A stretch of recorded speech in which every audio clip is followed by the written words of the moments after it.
ಮೈಸೂರು ಭಾಗದಲ್ಲಿ ಒಕ್ಕಲಿಗ ಮತ್ತು ಲಿಂಗಾಯತ ಮತಗಳು ಕನ್ಸಲ್ಟೇಟ್ ಆಗಿದೆ ಬಿಜೆಪಿಗೆ ಜೆಡಿಎಸ್ ಮತದಲ್ಲಿ ಚರ್ಚೆ ಆಗ್ತಿದೆ ಸರ್. ಕಾಂಗ್ರೆಸ್ ಕೈ ಕೊಡ್ತಾ ಅಂತ ಈ ಬಾರಿ ನೋಡೋಣ. ಇನ್ನ ಫಸ್ಟ್ ನಾನು ಬರೀ ನಿಮ್ ಪ್ರಶ್ನೆಗೆಲ್ಲ ಉತ್ತರ ಕೊಡಲ್ಲ. ನಾನು ನಮ್ಮ MLAಗಳು, ನಮ್ಮ ಕ್ಯಾಂಡಿಡೇಟ್ಗಳು, ನಮ್ಮ ಕಾರ್ಯಕರ್ತರು ಏನ್ ಹೇಳ್ತಾರೆ ಅದ್ರ ಮೇಲೆ ನಾನು ಮಾತಾಡ್ತೀನಿ. ಐ ಕಾಂಟ್ ಕಮ್ ವಿತ್ ಯಾರ ಮೇಲೂ ನಾನು ದೂಷಣೆ ಮಾಡ್ಲಿಕ್ಕೆ ನಾನು ಹೋಗುದಿಲ್ಲ. ಸೋತಿದೀವಿ ಅಷ್ಟೇ.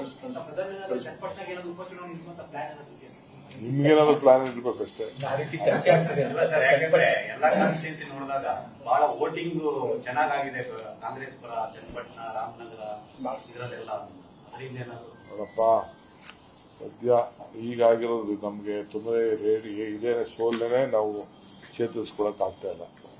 ಈಗ ಯಾಕೆ ಸುಮ್ಮನೆ ಬಟ್ ಒಂದ್ ತಿಳ್ಕೊಳ್ಳಿ, ಸೋತೆ ಅಂತ ನಾನು ಮನೇಲಿ ಕೂತ್ಕೊಳ್ಳೋನಂತೂ ಅಲ್ಲ. ನಮ್ದಂತ ಜನ, ನಮ್ಮ ಕಾರ್ಯಕರ್ತರಿಗೆ, ನಮ್ಮ ಕ್ಷೇತ್ರದ ಜನ, ಇಡೀ ರಾಜ್ಯದಲ್ಲಿ ನಮ್ಮ ಕಾರ್ಯಕರ್ತರಿಗೆ ಎಷ್ಟು ಶಕ್ತಿ ತುಂಬಬೇಕೋ ಆ ಕೆಲಸ ನಾನು ಮಾಡ್ತೀನಿ. ಯಾರು ನಾವು ಸೋತೆ ಅಂತ ನಾವು ಸುಮ್ಮನೆ ಕೂತ್ಕೊಳ್ಬೇಕಾದಂತ ಪ್ರಶ್ನೆ ಇಲ್ಲ. Till my last drop of my blood, ಈ ಜೀವ ಇರೋವರೆಗೂ ಆ ಕಾರ್ಯಕರ್ತನ ರಕ್ಷಣೆ ಮಾಡಕ್ಕೆ ನನಗೇನು ಕುತಂತ್ರ ಮಾಡಬೇಕು, ತಂತ್ರ ಮಾಡಬೇಕು ಎಲ್ಲ ನನಗೆ ಗೊತ್ತಿದೆ.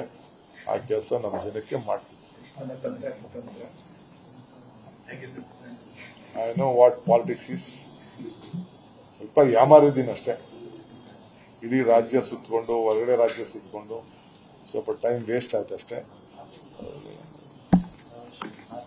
ಅಷ್ಟಿಷ್ಟ ದೊಡ್ಡ ದೊಡ್ಡ ಲೀಡರ್ ಸೋತಿದ್ದಾರೆ, ನಾನು ಸೋತಿದ್ದೀನಿ. It is my personal defeat. Okay. News first ನಿರ್ಭೀತಿಯಿಂದ ನಿಮ್ಮ ಪರವಾಗಿ.